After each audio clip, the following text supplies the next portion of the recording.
Hello everyone and welcome to the Christmas edition of Small Business Talk Australia. Can I just draw everyone's attention to Julie down there? Right, loving the hat, mate. That's just rocking Christmas. There we go. So welcome everyone. Welcome to Steve Brown from Eddie and Lawyers, our legal eagle. Julie Sanderson from Jacaranda Grove Consulting. They're rocking the Christmas outfit and looking after all the questions. We have Suzanne Brown, who is there somewhere off in another part of the office where Steve is. Now, we were going to have our first international guest, Jerry, who turned up last week. And at the last minute, Steve had a bit of a brainstorm idea. I'm blaming you for this, Steve. And he said, yeah, let's get Jerry to come along. So we'll talk about leadership. Where's Jerry? He ain't here. No, we're lacking a leader for our leadership talk. Exactly. Mainly because apparently it's like 4 o'clock in the morning in Florida and he's probably having some sleepy bye-bye time. So we've got no guest speaker. But hey, it's Christmas. That's fine. We can just handle it without him. Does that mean we could run amok? Mate, let's run amok.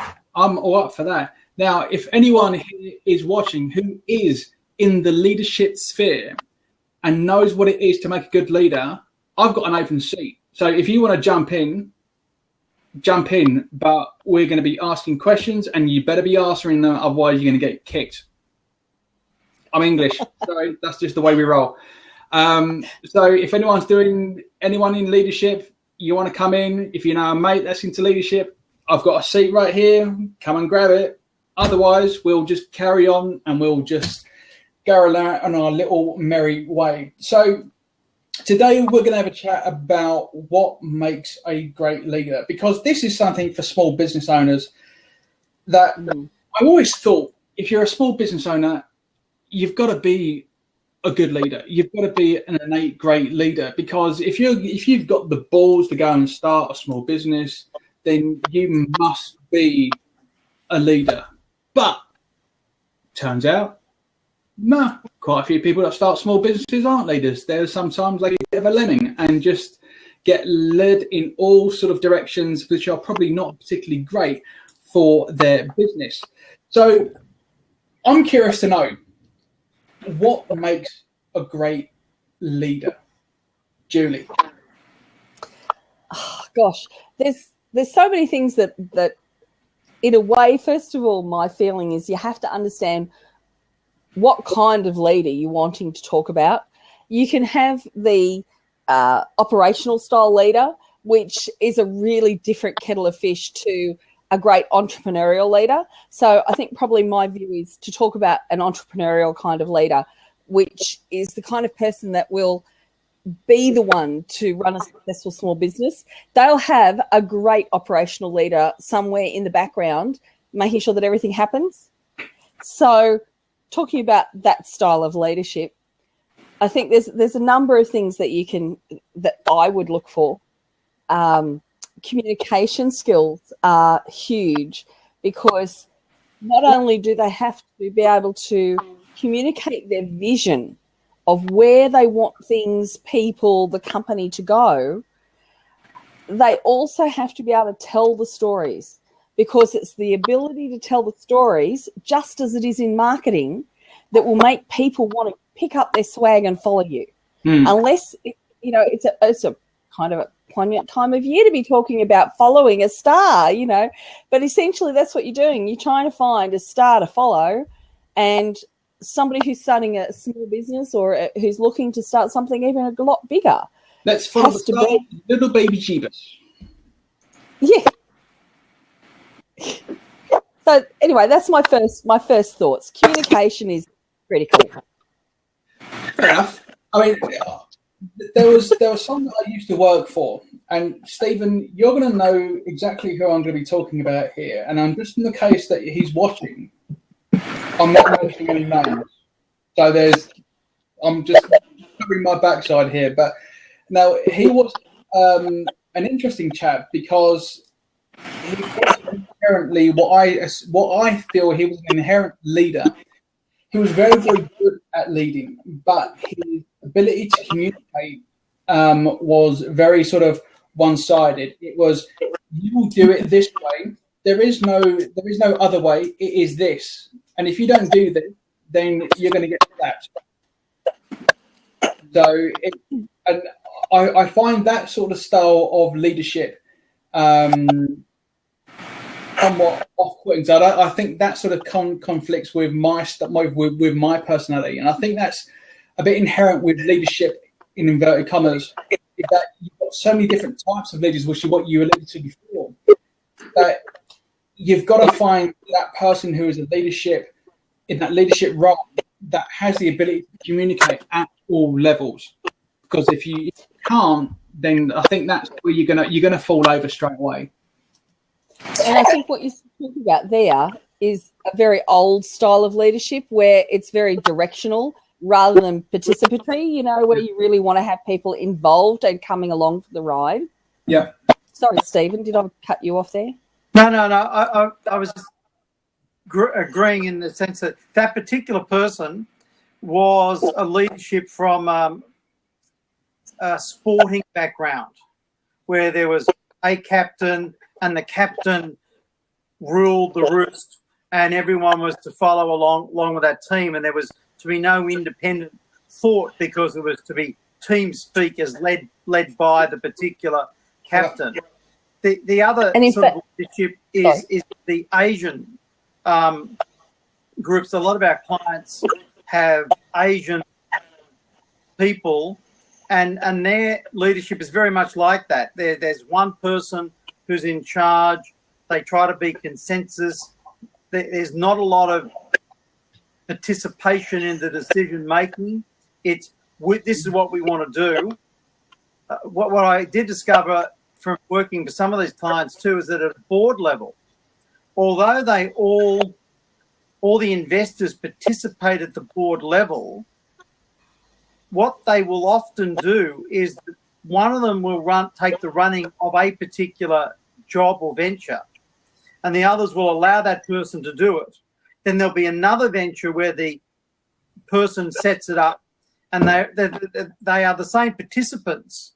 So there might be, say, 7 to 10 individuals. There'll be 10 different ventures. Each of them have a role of being the leader.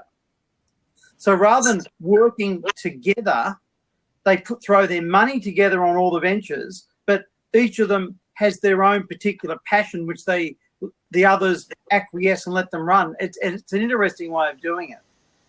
It seems to work, but when it does go wrong, it can go wrong quite spectacularly. Yeah, I was going to say, so that's a bit of a dangerous line to tread because, like you said, I mean, like if that goes a bit wrong, then that's going to go wrong in a big, big way. Yeah. But I think a lot of like the people that I was involved with in these transactions, they're substantial wealth. So I think their attitude is they can buy themselves out of the problems. Yeah. Well, so it's a different way of running things. Yeah. I mean, there was a funny situation with this same person, and it was a throwaway comment, but those sometimes comments like that sort of stick in my head because it would have either triggered something in my head to go, "You're a twat," and it was this, right? It was this. It looks at me square in the face. It looks me square in the face. When I give a command, I expect it to be followed. And I just remember looking at this person and just going, I can't believe you just did that to me. You are an idiot. And then I just remember just go like, yeah, whatever. And then just walking out and thinking, oh, God.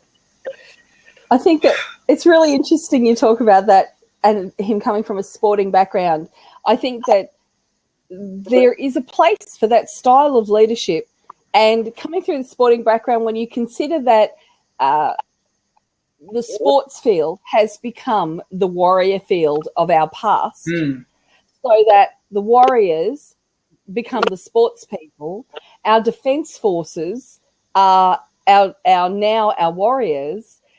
If I was standing there next to on a warship, I would want somebody to be following the orders to the letter. they're the kind of leaders that you need in those situations. They're not the kind you probably need in an entrepreneurial situation, but there is still a place for them. Yeah, granted, but I think it's in the corporate world, I think it's not really a required sort of style of leadership that is needed. If, however, it was still in the 18th century and we were still using steam power, then yeah, I could appreciate that, you know. But there we go. So, what would you say would be the typical qualities of a good leader? Oh, uncomfortable silence. Stephen. Your turn, Stephen. It's very difficult because a lot of the legal practices that I've been in have been partnerships. And as a consequence of that, there's a lot of people in the partnership that take leads in different ways. And what I've always thought about with a partnership is that you allow the individual differences to come to the fore, because that's why you're in partnership, is because everyone's got those differences. If you want a more collegiate of a corporate structure, then set it up that way. Yeah. And then you can have someone who's leading it and running it. But if you're going to have a partnership, then everyone's got to have their say, and everyone's got to have their own benefits and specialities where you all get together. But it's very hard to work. A good partnership, I think, works really well. It's very hard, though, to get a very good partnership. Yeah, I totally agree. I think that they're very few and far between, because especially if you've got a partnership, then you need to make sure that there are very distinct roles that one takes care of. Because I think if you have something that crosses over and you start treading on people's toes, or the leaders start treading on each other's toes, I think again it can go wrong very, very quickly. The cute and fluffy little partnership turns into World War III. Not that I've experienced that kind of thing at all. I've had a lot of experience with that. So much so that there was, we went to a partners meeting, and they tried to script it, and these other people on the partners that we were having an argument with had tried to script how the meeting was going to work, and it got to the stage where one of the partners forgot their part, and one of the guys said, "Malcolm, it's your go." And it got to the stage where it was just so comical that the other partner and I that were sort of on the outer, and of course we were the largest fee earners in the practice, and the other people were ganging up on us because we were wanting to make them work harder, and they didn't like it. Yet the overdraft kept on increasing by the amount of their overdrawings each year. Yeah. So it's difficult. Another interesting thing when it comes to being a leader for a small business. Actually, let me just change tack just slightly here. We're all small business owners. Would you consider yourself to be a leader?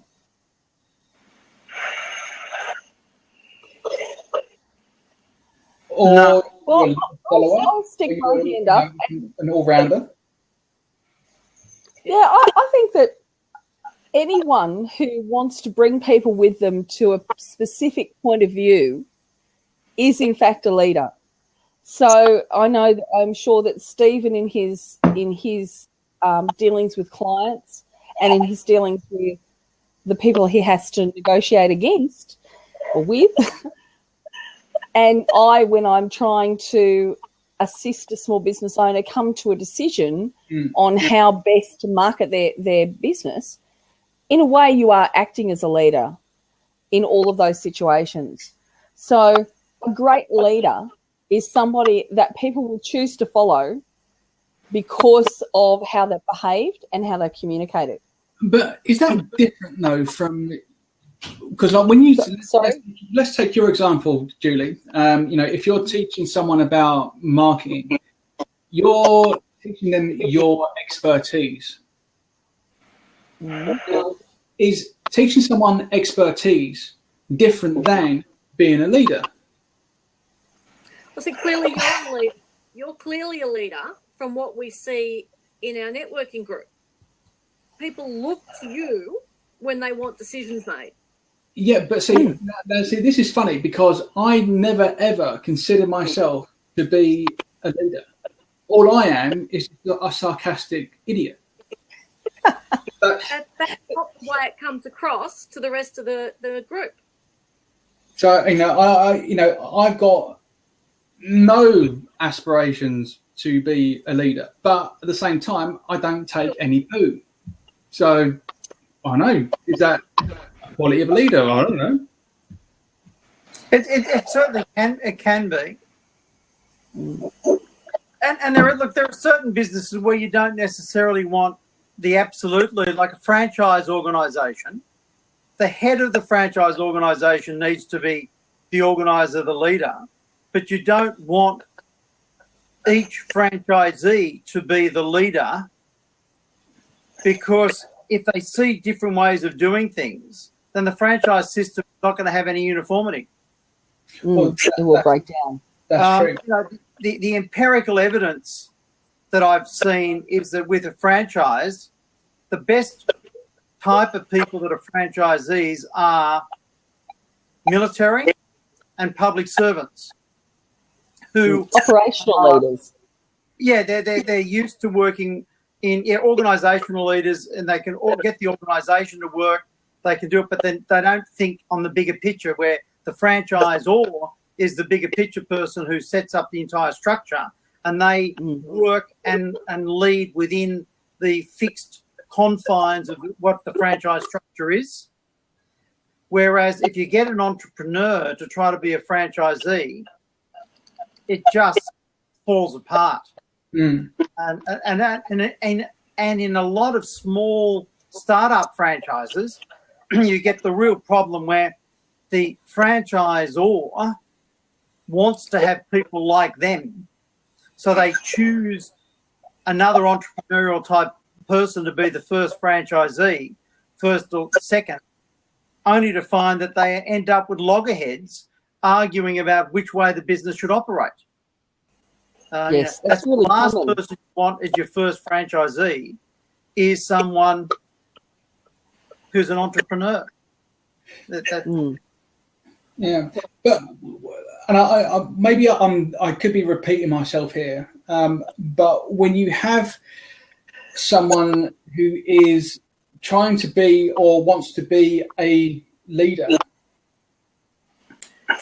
can that one person, if you're a leader, can you only be focused on leading the business to a certain point? Do you need to make sure that you rely on decent other people that support the leader? Does the leader need to build a network of supporting structures to basically prop him up or her up to move that business forward? Yeah, I'm not really confident. Yeah, I don't really like that high idea of propping up the leader. I think that the leader should be there to prop up the others. There's the idea that a leader is someone who is going to lead by example, is going to be able to delegate, to give others accountability and the opportunity to shine. And your leader, a really good leader, is always somebody who is a glass half full kind of person. They are a positive influence within the business. They are able to still have a little bit of a laugh as well as be productive themselves. So that what they're really doing is that they're showing rather than saying. And I think that if you saw somebody like Richard Branson in the office, I bet you would find that he's all of those things. See, that actually brings me to my next point. So I was going to ask you, Julie, for some examples of great leaders. Yeah, and in fact, look, I'm sorry, I don't think there's actually a huge amount of fabulous leaders. I think there are some good ones, but sadly we see a lot that should be that aren't. For instance, sadly, our politicians should be good leaders, and most of them aren't. I'm sure there are a few that are fabulous. There are some good business leaders, such as Richard Branson. He always comes across that way. I don't know whether I'd actually like to work with him, but you can always live in hope. Somebody like I have a background in Telstra, and the most recent CEO, David Thodey, was the epitome of a good leader. Prior to that, there were leaders that a really good example, actually.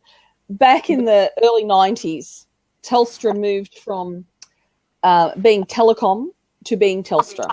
From 120-something Australian permanent employees, over the next 10 years, they reduced it to 30,000. In the beginning of that huge cutback, was a leader who was a gentleman from the southern states in America, and his name was Frank Blunt. Frank Blunt had an open door policy in his office in Melbourne. I, as a very junior staff member, had to go to Melbourne for a reason and had to go and deliver something to that level. His door was open, and he had 2 PAs who sat out the front, and they chatted to me when I had to drop things off. And even though I didn't speak to him, his door was open. But the most important part about him was that he was the kind of person that he came around to the call centres and the depots where he was putting off, dozens of thousands of people. They were saying, gee, he's a nice guy. Oh, I've got to leave, but gee, he's a nice guy. And no matter what people did, was they knew or they felt that every decision he made was for the good of the company. And even if it wasn't in their personal best interest, they were happy to take that redundancy or take the change in their circumstance. In the middle of those changes, or a long way down the other end, they brought in an American Sol Trujillo, and he, on the other hand, was the exact opposite. I had to do a similar jaunt to Melbourne. This was probably 10 years later, and his office was on a floor where you couldn't even actually get to the floor without being buzzed onto it. When you got there, there was no way that you would ever have seen, even probably I certainly never even saw which door was his. He had so many minders and people covering him that he wasn't a part of the organisation. He was a little bit like a figurehead somewhere else. The difference in productivity and morale within the organisation was out of control. It was so different. David Thodey today is he started out as a fairly middle management, extremely approachable person who has an enormous amount of knowledge of the company. And as a leader, people trust him because he's a great communicator. He has been through a lot, and people will follow him because they trust and because he communicates. So I don't know where that all leads us, but it certainly, to me, says communication, open doors, being approachable, listening to people are huge factors in being a good leader. Okay, now I want to bring this back to one point that you said at the start of this piece, which was about politicians. Politicians should be good leaders. Why do you think we don't have politicians that are good leaders? Because the public servants don't let them lead. So we're saying the bureaucrats. Yep. Because what happens is they get there and the bureaucrats come with recommendations, and the recommendations aren't really, it's just like Yes Minister. Great TV series. I had a friend who was a member of Parliament, and he was a minister.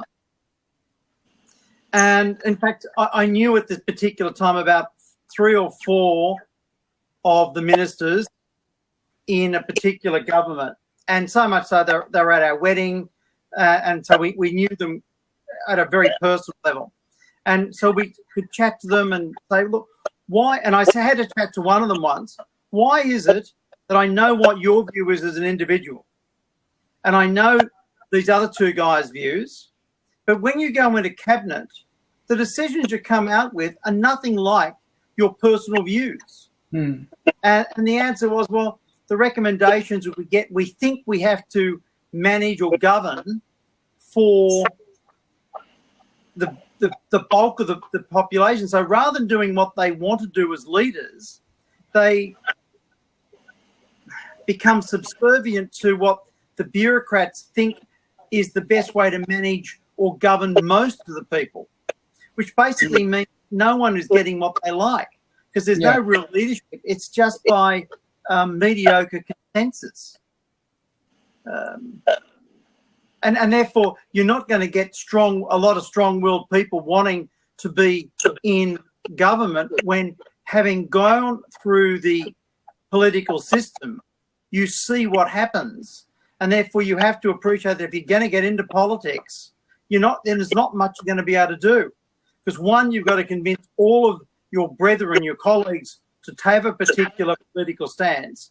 Then, when you do get in government, you've then got to argue with the bureaucrat as to what to do. And if you don't take their advice, then they're all out saying, oh, well, the government's gone against the recommendation, which is what leadership's all about.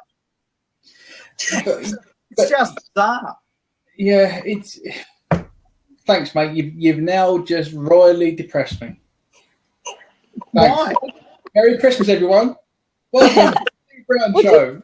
Just think how you'd feel if you'd actually just won a seat in a by-election, and for the first time here you are, you've arrived and you're full of enthusiasm, and you walk into your first cabinet meeting.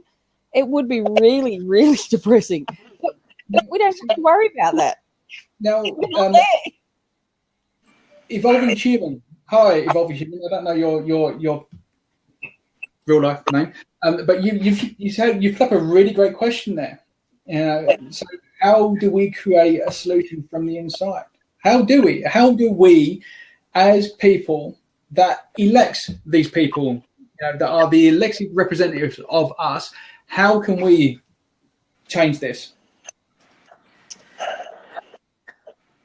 I think that the problem is that because of the pluralistic society in which we live in, we all wear different hats and have different views in different times. So you can have someone who's a union person, but who still votes Liberal.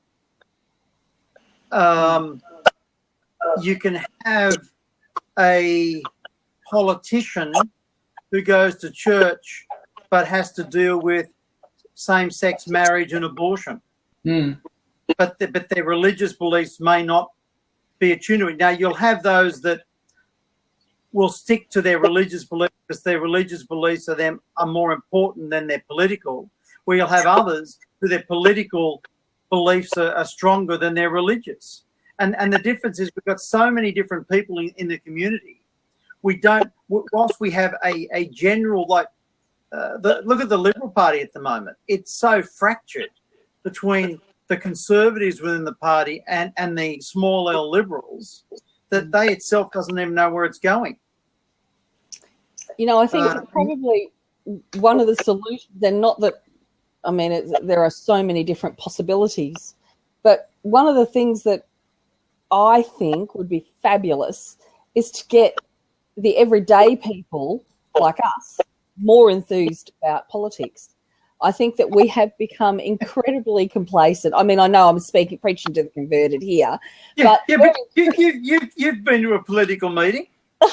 And many, I know. But and how boring are they? Oh yeah, couldn't get worse. Oh yeah, I've got one worse. But the fact is that it's not the meeting, turning up to a meeting, that actually is what's going to solve the problem. It's being supportive of the people that we put there. And you can do that in very many ways. And I think it's a really good question of, we sit here and complain about it, but how can we make them better leaders? Well, we can make them better leaders by supporting them. So maybe we need to find a way and talk to our politicians of how we can support them better. By doing things like that and by educating, I know that it's a bit trite, but all these young people coming out of university who are about to create a whole new layer of management, they need to understand that they can't be complacent about who runs our country. Otherwise, it'll be in the mess, a bigger mess than it is now. Yeah, but who's educated them? Who's put ideas in their heads? Well, actually, at the moment, to be honest, I think they don't have any. I think they're a little empty when it comes to politics. I disagree. How many of the younger people believe in climate change? Yes, climate's changing. They all believe in that. But how many of the people believe that it's humans that have caused the climate to change? I think we're in scary territory now. Yeah. But I just go back to point that I think there is a lot of complacency out there. And you're right, Julie, you've got people leaving university that may have no idea what they want to do. They've got this piece of paper that says, I have a degree in X. I'm going to go and change the world. Then they realise how nasty the world is and go, do you know what? I've got no idea what to do. And the thing is that's you've got to have a really good head on your shoulders to go, do you know what? No, I am going to take the ball by the horns and I am going to be a leader. I'm going to show people how to move forward. And I really just don't think, and I could be completely wrong, but I don't think they teach that in high school or university, because you go to one thing that people have stopped teaching is it's okay to fail. You look at if I take my nieces as an example, everyone gets a gold star, everyone gets a little bit of paper saying certificate of of how awesome you were on a Monday afternoon between 3 and 4. So what? Okay, yeah, it makes them feel good, but you're not teaching them it's okay, that you didn't get a gold star. It's okay that you didn't get a little certificate. I mean, what is wrong with that? You're building up, always having these expectations of I'm going to get something, and it's just, I think that's probably just a failing of where we are as a society. I think we're just too busy on wrapping people in commons. When did you have 40k speed zones? No. When you was a kid? No, it was natural selection. Yeah. If you were stupid enough to run in front of a car, just without looking, you didn't deserve to breathe oxygen, quite frankly. It's that simple, and I don't know. Yeah, no, I agree, because we put 40k speed zones on our main roads. There are side roads. So if high school students can't be told you're not to walk on the main road because that's where the cars are faster. Yeah. We're madness. Yeah, we are mollycoddling society to such a degree that people don't take risks. They don't know about succeeding. Yeah. So how do you be a leader there when everyone gets a lolly? In business, it's not like that. Yeah, exactly. And when they get to the age where they're out in the big wide world, then they just crumble because they expect to be, patted on the shoulders and going, oh, good job, good work.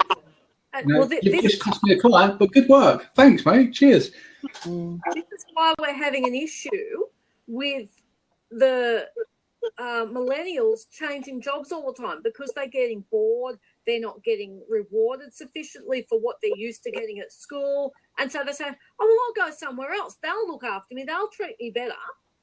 And then they're just going to keep moving on, because nobody's going to be standing there saying, oh, aren't you fabulous? We just can't do without you. What would you like? What can make it better for you?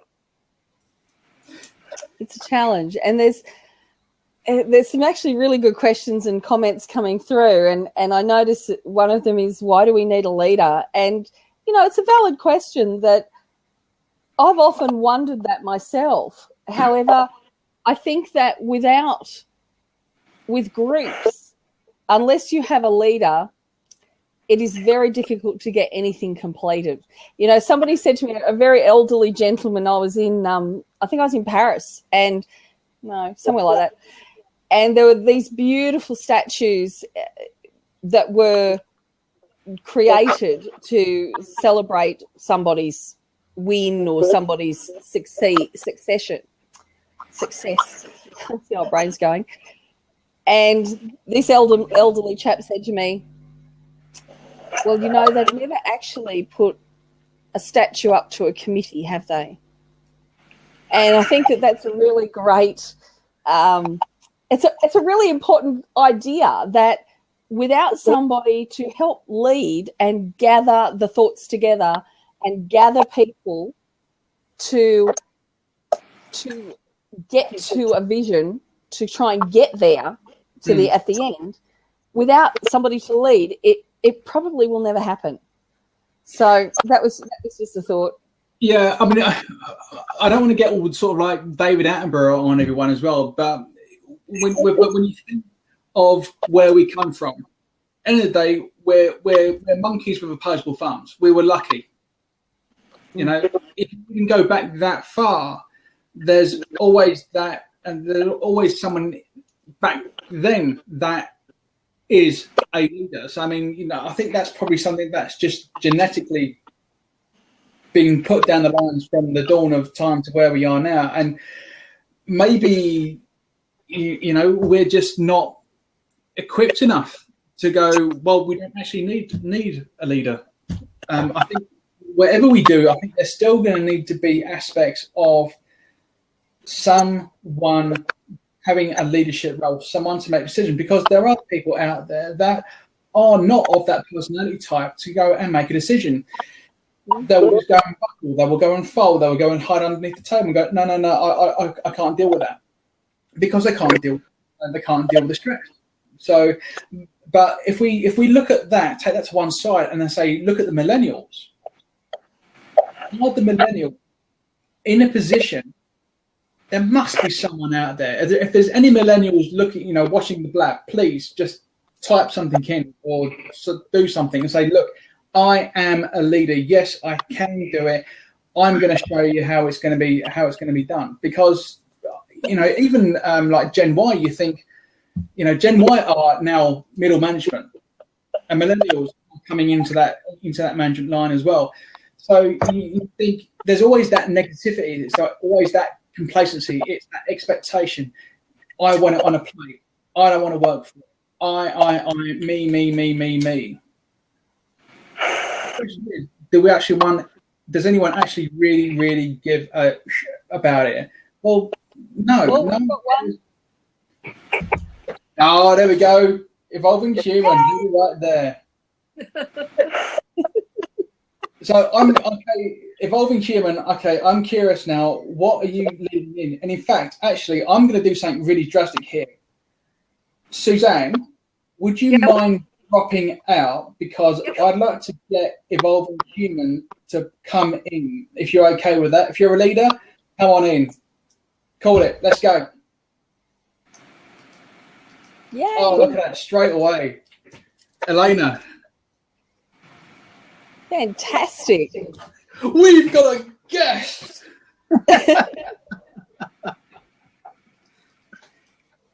And the best part is, when we get Elena on. While Elena's coming in, I think that some of the issue really has got to, it is genetics. Because we allow people to take the lead because we can. We don't care. Yeah. Mm-hmm. Yes, okay. Yes, we can. We're lazy. Yeah, true. Elena, where are you from? I'm from Canada, and I'm currently in Bali. Oh, welcome. Thanks, mate. Thanks for rubbing it in. Sorry. To be fair, it is sort of like mid-30s where we are in Sydney. So, I mean, yeah. Probably. You live in Australia, so way to rub it into the rest of the world. Well, yeah. Well, let's face it. When do you go back to Canada? Probably not till July. We'll see. Oh, okay, all right. I was going to say, if it was like a short trip, we'd be like, it's going to be a bit bloody cold, mate, when you go home. So, okay. So, well, first of all, welcome to the Blab. Is this your first Blab, by any strange chance? I have one that I'm being invited on tomorrow, and I was like, I should probably figure out how this works before. So I just hopped on and was like, who's talking about what interesting? Mate, trust me, you guys got my this attention. is the sixth, I think our sixth or seventh Blab that we've done. We're still trying to work it out. We've got no bloody idea what we're doing. But, it's all fun and games, isn't it? Until someone gets hurt. So let's pick your brains then. You're a millennial. I don't actually know when that starts, but I'm 29 and I'm out to change the world. So yeah, Okay. I think that makes me a millennial, right? What do you want to change about the world? I want to change many of the things that we've talked about. So you guys touched on like entrepreneurship, the lack of the ability of like the existing structures to support actual change. And I really think that entrepreneurship is the basic piece there. I'm also a single mom. And so the nuclear family is like totally bullshit, crap, failed. Like divorce rates are going through the roof. And so there's that side of it. And then I think people are just miserable and disconnected from their passions in general. And that's not cool with me either. So I'm working with some friends here and supporting different projects that are bringing together like collaborative co-working, co-living spaces. So that like my biggest vision is like this network of houses where single moms and then other entrepreneurs come in and we live together and support each other, and we support local economies in like warm tropical places by hiring local people. And then the children that are raised in that space are raised in a really entrepreneurial vibe. So by the time they're 12 to 13, when they would normally be going into like teenage funk, they're actually being catalyzed into their first business and allowed to like follow their adventure in the world. And this isn't for everybody, like you guys said, I believe there definitely are some people who are, just kind of happy to go through life and do what they're doing. But the children of entrepreneurs are not those people, and the children of leaders are not those people.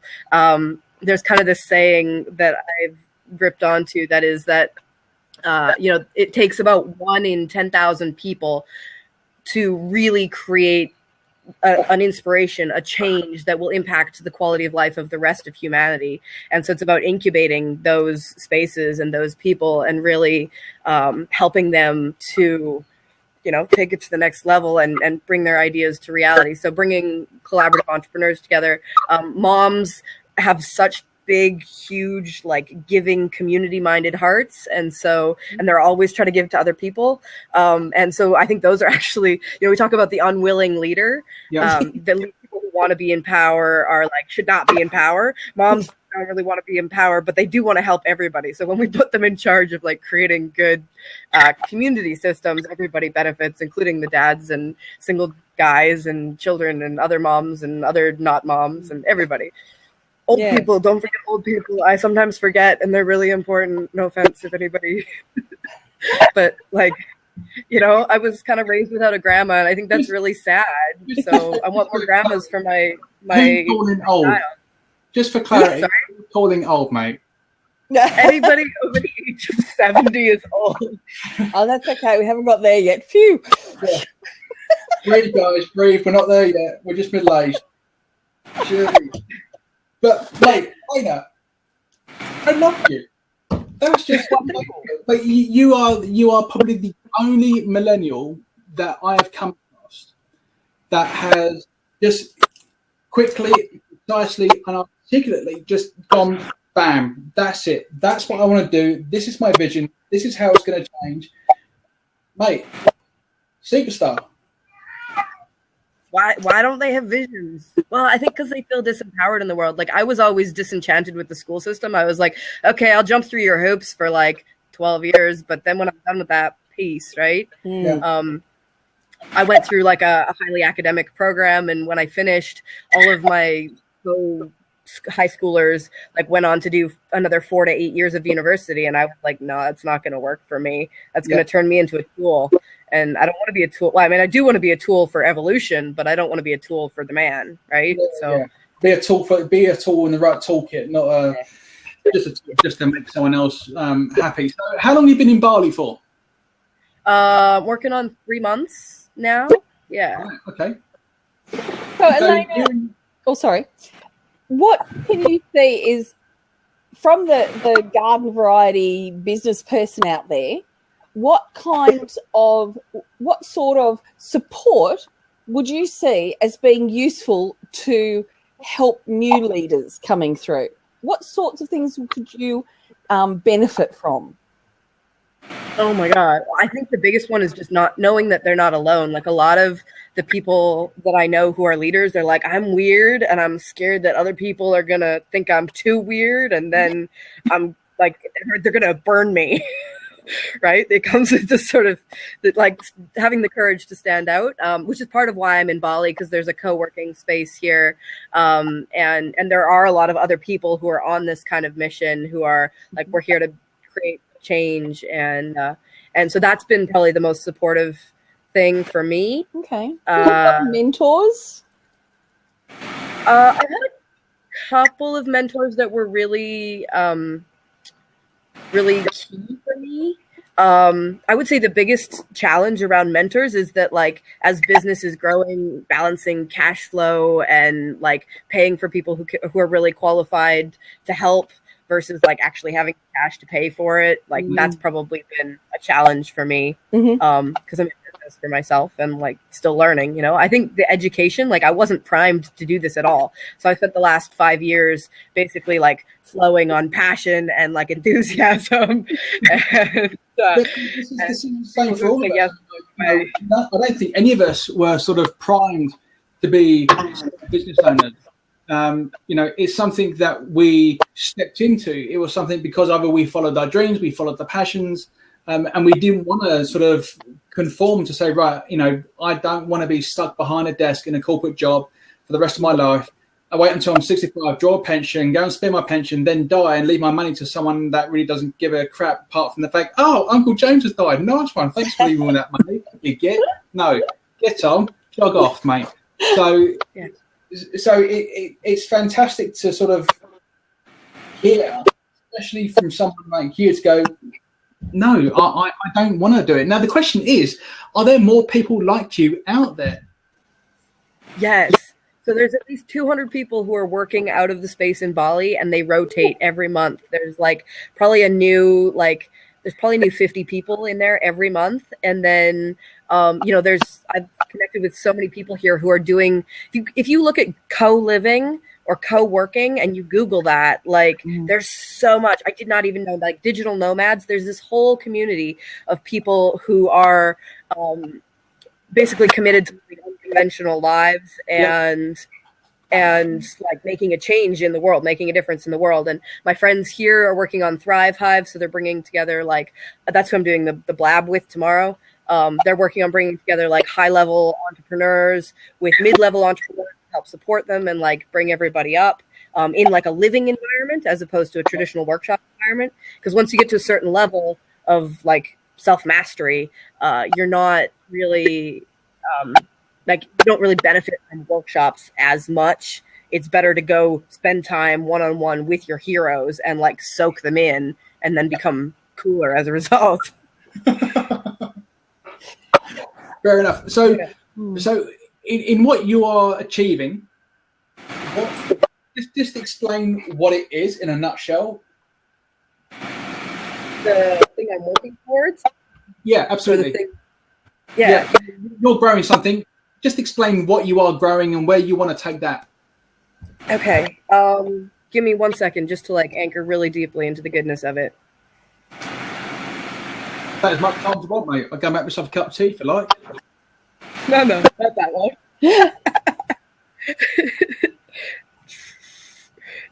Imaginary tea. Yeah, there we go. Was it good for you? Good for me. So I'm creating spaces that embody a new way of working, living, and parenting. That's the really short version, which are collaborative, entrepreneurial-based, cuddle positive, like touch positive, children inclusive, homeschooling-based, and location, like a network of location independent. That's coming, but the vision includes like a network of them so that you can pop from, like, you guys are in Australia, so you can be like, I want to go check out the West Coast for a while. Do that. And I know that as a parent, I'm going to need my kid to be in school. I'm going to need them to have playmates. I'm going to need them. Yeah, I don't want to be sitting in a hotel room all by myself working on my business. Yep. So I'm going to need like other people to collaborate with, and I'm going to need Wi-Fi because that's like crucial, obviously. And, you know, preferably a nice pool and a great view, and cleaning staff, and, you know, something to make my bed every morning, because who likes making their bed, really? So all of that. Sorry? You're not going to get that in Australia unless you're prepared to pay a lot of money. Well, that's why we're like, to start building the network, we're doing it in Bali and then in Mexico. Yeah. That's the idea. Because that way you can afford that kind of help, right? Yeah. What are you actually doing? What am I actually doing? Yeah, by the sound of it, you're running a business? Yes. So what business is being run? So I have a web design business where I help people launch their books. And so out of this space, like, that's my income generator. And then this is my like fashion goodness project. Fantastic. Yeah. At this point, I'm like gathering allies and knowledge here and bringing it together. Yeah. Fair enough. So what's your website? My website for the website stuff is evolvinghumanity.com. Right. Yeah. Write it down, people. Yeah.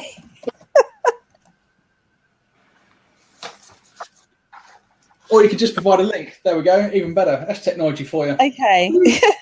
There we go. So nobody can typo. Yeah. So the websites that Evolving Humanity is for, a website for launching books, did you say? Yeah. So I've been working for the last 5 years with coaches and authors, people who are, they feel like they have a passionate message to share with the world and they're not quite sure how to market it or sell it. And so I help them get clear on their message, what makes them really freaking unique in the world. I help them get out of their own way when it comes to being passionate about that, because often they're like, I'm a unicorn. Oh, people are doing mean things to unicorns. I'm a unicorn. People do, right? So there's that whole entrepreneurial, like, back and forth. So I help them get out of their own way doing that, which most web design companies won't do that. They'll just build you a site and say, here, go run with it. And it's like, but the inner journey is like, that's what really makes somebody successful. So I started just doing the sites, and then I was like, this is not actually helping people as much as I can. So now I do a lot of work around like messaging. How do you show up? How do you get out of your own way? All that good stuff. So what other marketing avenues do you use to help promote your business, your website? Let's forget about the Bali thing at the moment. Let's concentrate on evolvinghumanity.com. So how do you get your marketing message out? I'm really active on Facebook. I'm exploring Blab. That's a new like venue for me. And 90% of my work has come through referrals. So are they referrals that are based sort of in Canada, or are we talking all around the place, or? Historically in Canada, I've dialed that back a little bit, and I'm working with like 3 or 4 people a year now, as opposed to like before I was like as many people as I can, because I'm focusing on this new project as well. So how do you find balancing in evolvinghumanity.com, your stuff in Bali, getting a tan, and having a kid?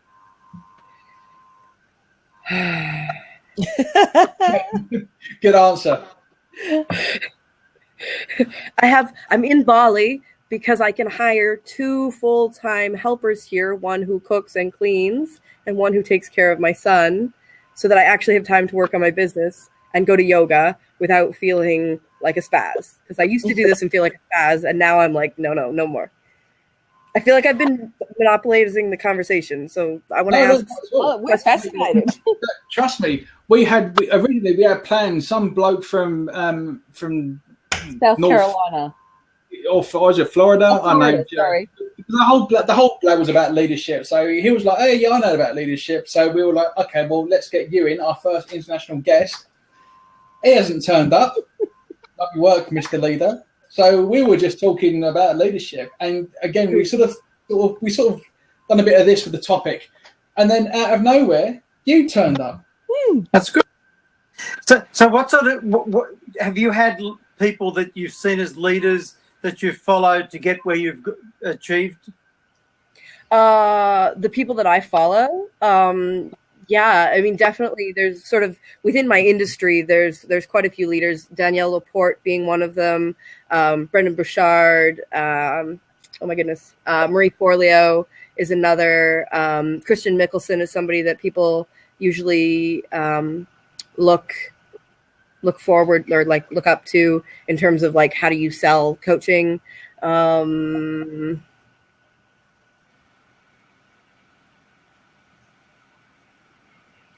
I follow Kim Anami too, because she's like a crazy bitch talking about sex, and that's a passion area of mine. So she's like a unicorn. She's like a way up there unicorn. So I follow her because I always look for people who like have really authentic voices. Yeah. Unicorn sex, everyone. It's the way of the future. Yeah. You know, I just love how you say that she has an authentic voice, because I was thinking earlier about leadership, and the people who are great leaders are that. They're authentic. They are themselves, and they don't put on, they are who they are. They may show their best self, but they're still who they are. And I just love that. Yeah. Mm-hmm. Yeah. You really need to be yourself in order to be a leader. It's like, yes. And it's scary. It's scary to stand on the leading edge and be like, I am powerful and you guys trust me and I'm going to lead this thing because I have a vision. You guys trust my vision. But you were saying it's collaborative. So how does the collaboration work? Is there someone who takes a lead in the collaboration, or is it done by a sort of a committee? Right now it's me taking the lead, and we are looking, like, I was in collaborative space with another mom last month, and now I've sort of like comes in waves and phases, like growing it, right? So like last month living with another mom and like being like, yeah, okay, this actually works. This month getting like the level of help up. She's wanting to move into the space, but she's having a hard time doing it. So I got to like hold space for her to actually receive that much help, because it's hard for people to receive help sometimes. If I were to say like drop into this much help, you'd be like, but I have this and that and this and that, and these are my excuses. So there's that kind of piece of leadership. Yeah, I think from what I've seen, a space of like one person taking the lead and then having like a secondary ring of leadership where those people feel really empowered to take the actions that need to be taken. You know, everybody needs to feel empowered in taking charge of their little chunk of the world and be their own leader. But the vision needs to come from a person, right? To be like the clearest piece. That's sort of the different projects I've been involved in. So when you were in school in Canada, was it taught that there were winners and losers? There was the best. Did everyone get a gold star? Hmm? Or did everyone get a gold star?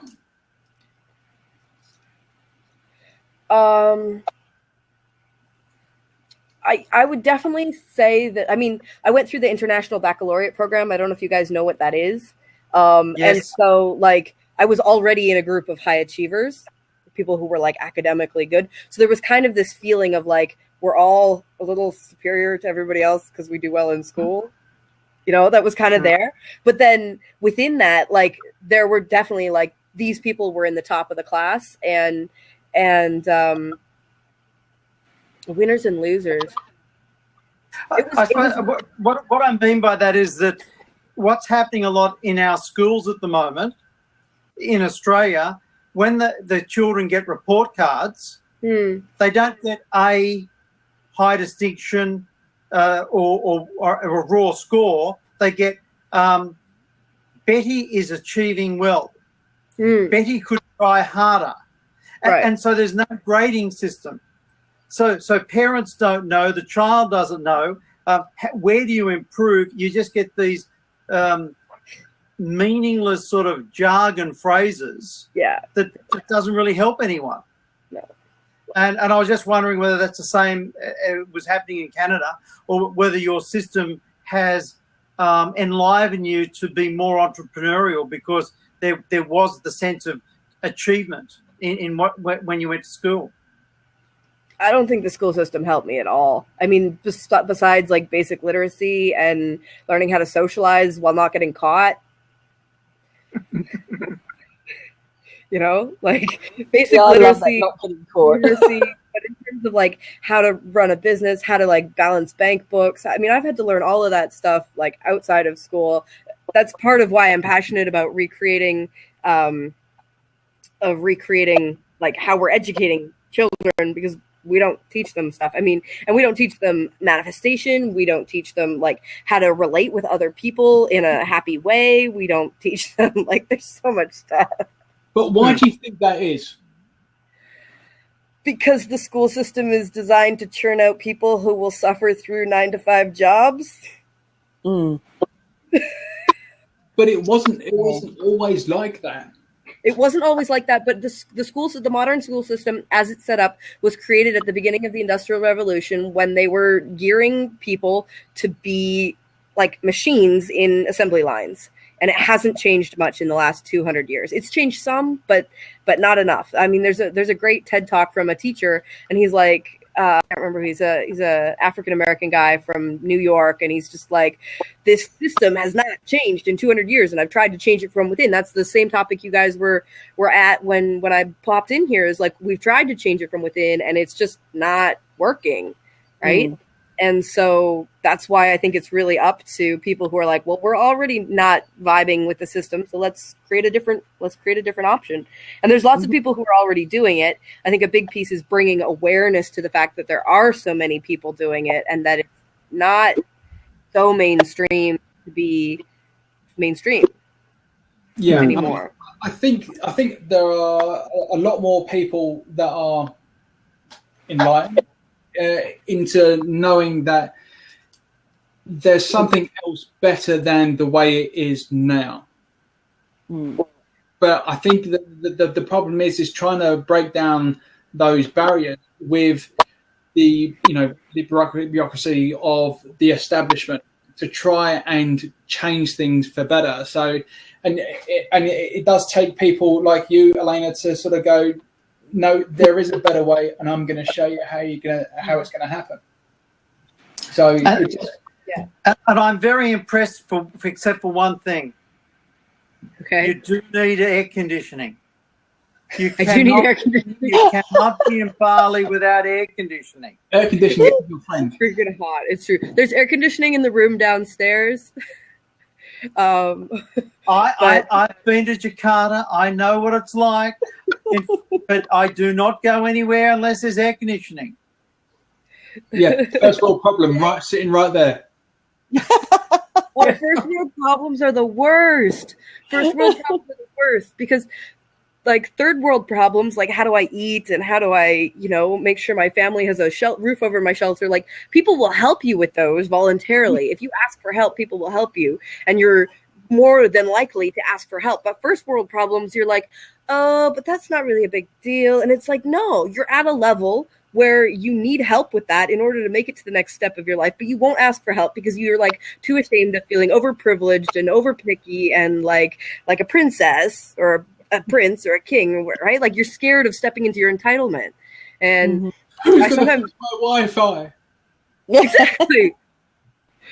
Why is my Wi-Fi not faster? Seriously. Yeah. Come to Australia, mate. You'll understand about slow Wi-Fi. We'll tell you how to slow it down. Move here. Exactly.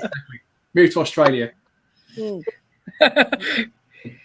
Yeah, but those problems, like in your mind, those problems in your mind are just as nasty, just as bad for your physical body as how do I get clothed and sheltered problems, like if not worse, because you let them fester and you don't do anything about them, and they sit there and they eat you, and then you feel guilty for wanting to change something.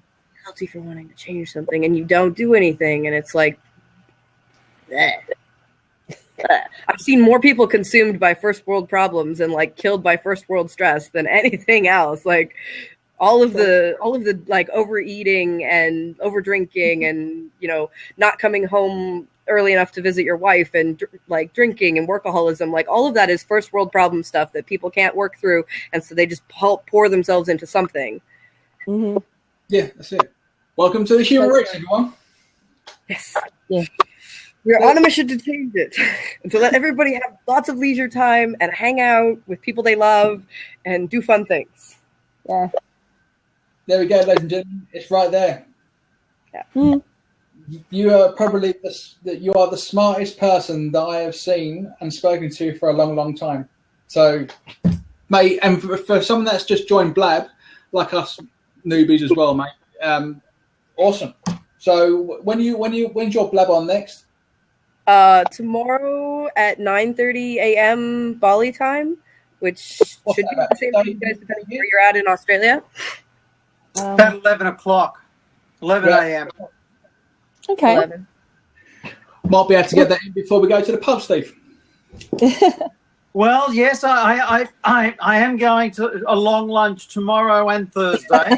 First world problem. Make sure you record it. It is Christmas.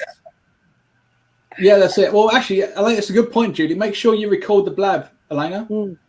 I will. I will. I don't know what the best way for you guys. Are you hosting it? No, Thrive Hive's hosting it. I've got the link somewhere. Just make sure they hit the button that says record now on the top left-hand corner. Okay. Because that would be awesome to watch the replay of your Blab, and I'll look forward to that greatly. So, do you know what? And you won't be a virgin now when you do it tomorrow. Yay! I took my Blab virginity yesterday, baby. That's right. We popped your cherry. We popped your chair. Yeah. Oh. There we go. That didn't sound creepy at all. No. I say that all the time, so I like you more now. Oh, there we go then. Celebrate a Right. virgin moment. Oh, there we go. So you're going to be in Bali for how long? Until mid-June. July? And I have an empty room right now if anybody wants to come visit. Not without air conditioning. No, the downstairs room does have air conditioning. Well, I could live there, yes. One of Stephen's staff members, John. John come from Jakarta? Yeah. Yeah. You never know. You never know. So, but I've got I can't think of I've got a client who's got a resort in Bali. There's lots of them, Stephen. Yeah, it'd be a fairly ritzy one. It's the guy who owns Gwingana. But I think it's called, it's right on the, they're probably all on the water. Kumai? Kuta? No, not Kuta. They had this surfing competition there last year, world surfing competition. But I'll find out. If you listen next time, well, I'll tell you. Okay. Komu? Yeah, when do you guys? I mean, I have to pop off pretty soon here because my son's coming home shortly. But when do you guys do this? Well, this is going to be our last one for Christmas. So once everyone's back from stuffing their faces with far too much turkey and drinking far too much alcohol, might be in rehab. You never know. And Christmas pudding. And Christmas pudding, mate. I've still got 12 kilos of bloody stuff to get through. Julie, no Bush Noel though. But yeah, once we're back in the new year, we try and hold one at least once a week. Okay. And it's really just talking about small business in general. So we've all got our expertise. Stephen's a lawyer, Julie does marketing, I do debt collection. You do debt collection. Yeah. So it takes all sorts. It really does. So yeah, I mean, look, and it'd be awesome to get you back on again at some point next year, just to find out how it's all going. So I subscribe to you, and I think you've just subscribed to me as well. So we'll keep that going. So I'm going to wrap it up there, I think. So I think we've been going on for probably a little bit longer than we expected. So again, thank you ever so much, everyone. Elena, especially you. You've been awesome. Thank you so much for inviting me back in. No, absolute Thank pleasure. you. And Julie, thank you. Stephen, thank Always. you. And Suzanne in the background there, thank you very much. And Thanks, I Suzanne. don't know when we'll get back together again, but I'm guessing probably mid to late Jan. But either way, we'll announce it on Blab social media, and I know maybe my pet cats as well. I'll shave it into them or something and send them on their way. In that case, ladies and gents, farewell. I'll catch you later on. Merry Christmas. Merry Christmas, everyone. See you next year.